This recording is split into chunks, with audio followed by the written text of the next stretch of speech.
Hey, this is Stephen Platinum, your friend in wrestling with Platinum versus Royal Rumble 2022.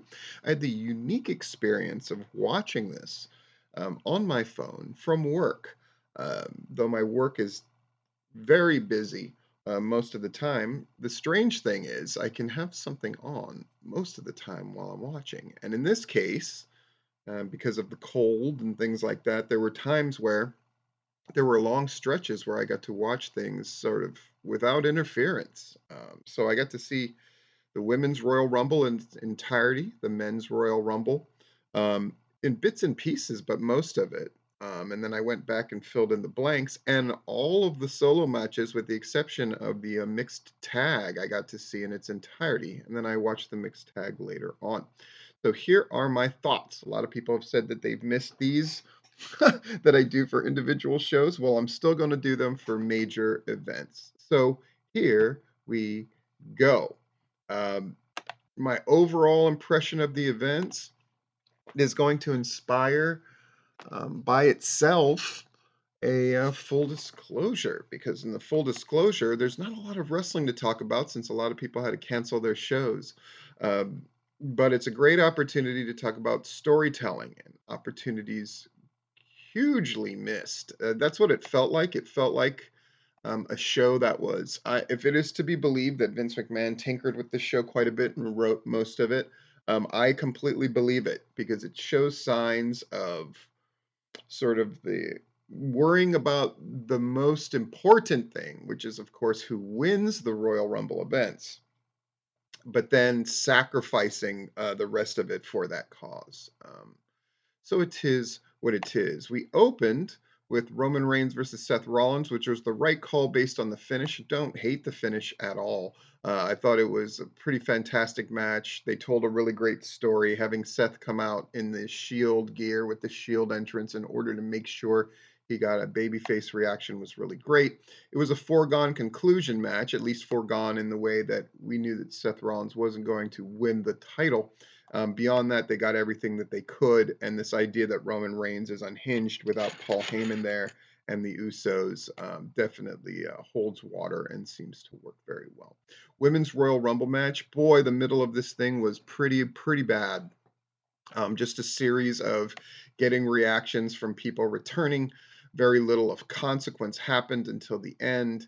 Um, Ronda Rousey eventually wins. Having Charlotte Flair absolutely decimate all of her potential challengers was also very strange. Now, some would say, well, Ronda Rousey challenges her, but it makes very little sense for Ronda Rousey to challenge her. Doesn't mean they won't do it.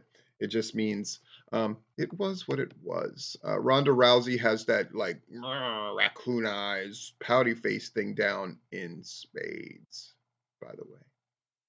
I like the little spots in it often, but again, it seems like they missed chances at bigger storytelling or elevating things in a way that made sense. Naomi and Sonya Deville is a great example.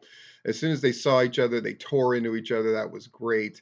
Naomi getting to eliminate Sonya was great. Sonya even making sure that Naomi was eliminated was also great. But Naomi's reaction afterwards, when this could have, and should have been the feud that was heightened and sharpened the most out of either Rumble match, and instead Sonya sort of um, costing Naomi the win, and then Naomi, her reaction being very tepid was very strange. It is what it is.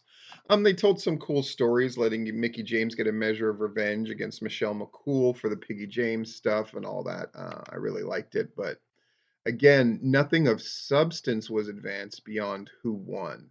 And that is a major shortcoming in a match that has evolved into a thing that allows you to tell two or three really solid stories going forward beyond just who's winning.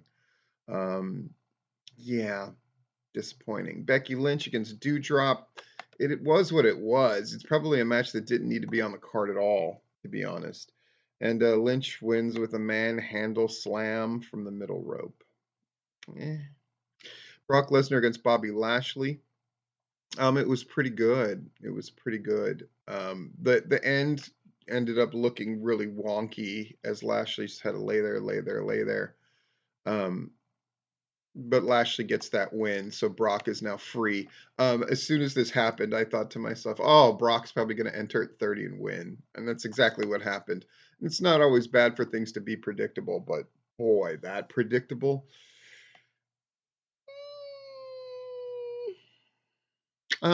Match placement is also kind of an issue in this thing. Now, the Women's Royal Rumble is going to be a big deal. So putting Becky Lynch and Doudrop in the death position definitely happened. um, and then Edge and Beth Phoenix against Miz and Maurice was the right match and the right feel, and it wasn't anything spectacular, but it told their little story and hopefully wrapped this whole thing up. Um, yeah. And then the men's Royal Rumble. Again, just so many missed opportunities. Just clearly showed their lack of star power. Bad Bunny kicking more ass than a lot of the wrestlers themselves who needed that. Um, boy. And then Brock winning. It was what it was, but uh, to the people who are overly praising this show, it was great and it was really entertaining and da da da da. Da. Just know that the bar has been lowered on you so far. I'm not sure that people can even see it.